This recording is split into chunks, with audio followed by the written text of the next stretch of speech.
So yes, hello everyone. Let's talk about the fair value gap.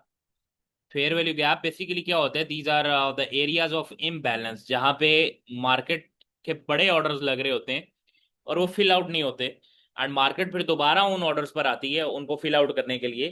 तो इस वजह से वहां पे मार्केट के अंदर फेयर वैल्यू गैप्स बन जाते हैं, and these are very very good strategy in the forex market to trade. Basically क्या हो रहा होता है कि हम फॉर एग्जांपल ये मार्केट है, सेल में आ रही है।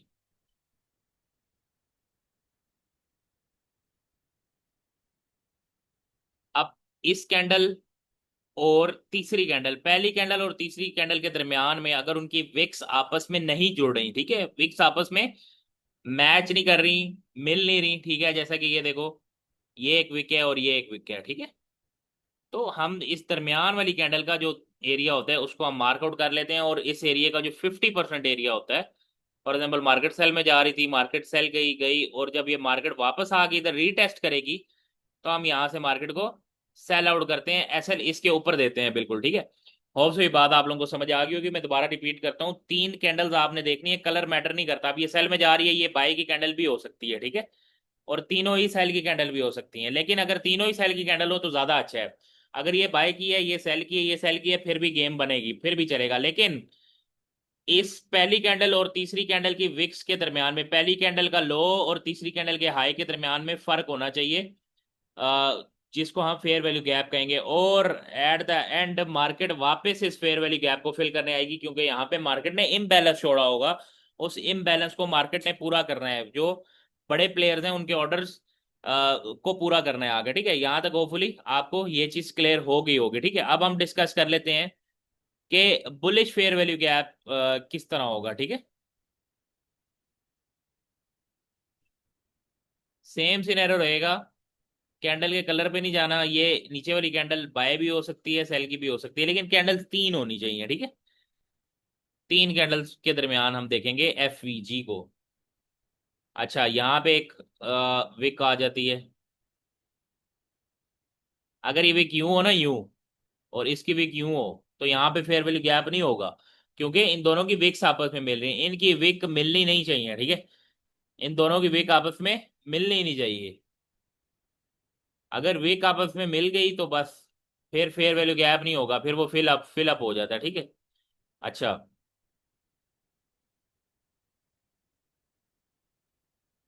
अबे कहाँ पे चला गया? खैर, मैं आप लोगों को कॉन्सेप्ट बता रहा हूँ, इसको हम यहाँ से डिलीट ही कर लेते हैं, ठीक है, जिंदगी आसान हो जाएगी। खैर, यहाँ पे हमारे पास एक कैंडल थी,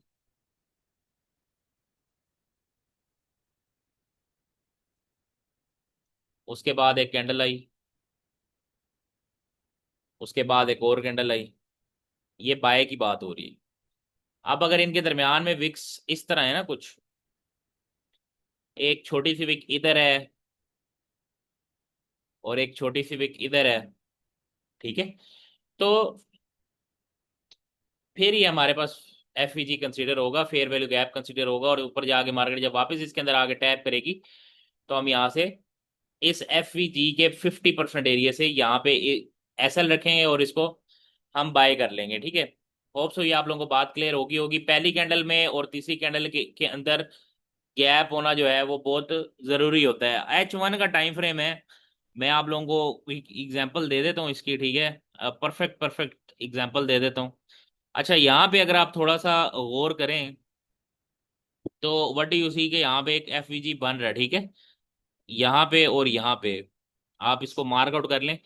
फेयर वैल्यू गैप का आप वैसे इंडिकेटर भी लगा सकते हो, लेकिन ये कोई इतनी बड़ी चीज नहीं है कि इंडिकेटर आपको लगाना पड़े इसके लिए, ठीक है। ये देखो, ये एफवीजी बन रहा है और ये एफवीजी बार बार रिस्पेक्ट भी हो रहा है, ठीक है। और अगर ये और परफेक्टली होता, तो ये एग्जैक्टली यहाँ जाके एग्जैक्टली इसके 50% में जाके ये रिस्पेक्ट हो जाता, ठीक है। But there is a fair value gap है। ओके, अब इस कैंडल और इस कैंडल में देखो, ये भी हमने ट्रेड भी ली हुई है, और इसके दरमियान में एफवीजी बना हुआ है भाई, ठीक है।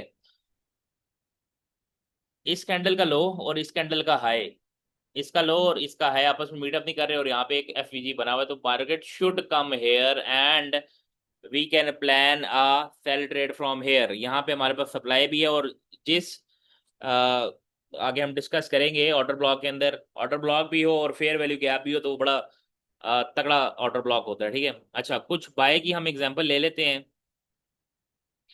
अब जैसा कि आप ये तीन कैंडल्स देखें, इस कैंडल का हाई और इसका लो आपस में मिल रहा है, तो यहाँ पे हमारे पास इम्बैलेंस नहीं है, ठीक है। To be very very clear, अब यहाँ पे आप इसको मार्क आउट कर लो, कितना इजीली ये एफवीजी फिल हुआ है। यू कैन सी, ये पहली कैंडल, दूसरी कैंडल, तीसरी कैंडल, पहली कैंडल का हाई, तीसरी कैंडल का लो, वापस आई मार्केट, फिल किया, वापस आई फिल किया, फिर फिल किया, ठीक है। तो यहाँ पे मार्केट मल्टीपल टाइम्स आगे रिजेक्ट होती है। एक दो ट्रेड्स भी आप अच्छे टीपी के साथ लेते हो तो आपका गेम बन जाता है, ठीक है। अच्छा, यहाँ पहली कैंडल, दूसरी कैंडल, तीसरी कैंडल ये आपस में मिली हुई है, कोई फेयर वैल्यू गैप नहीं है।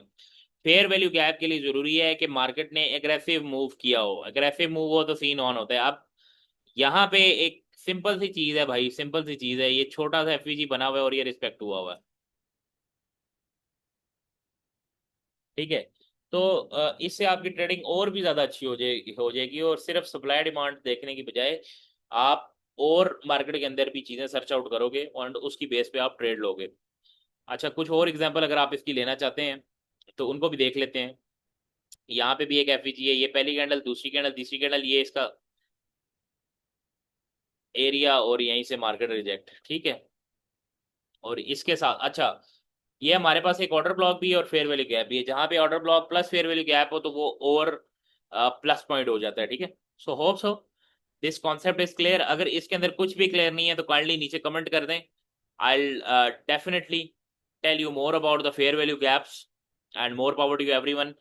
टाइम फ्रेम इसके अंदर 1 आवर था, आप इसको 15 मिनट, 5 मिनट पे भी देख सकते हो, लेकिन जितना बड़े टाइम फ्रेम होगा उतना ज्यादा आपको इसके अंदर प्रिसीजन मिलेगी एंड उतना ज्यादा पिप्स मिलेंगे। सो मोर पावर।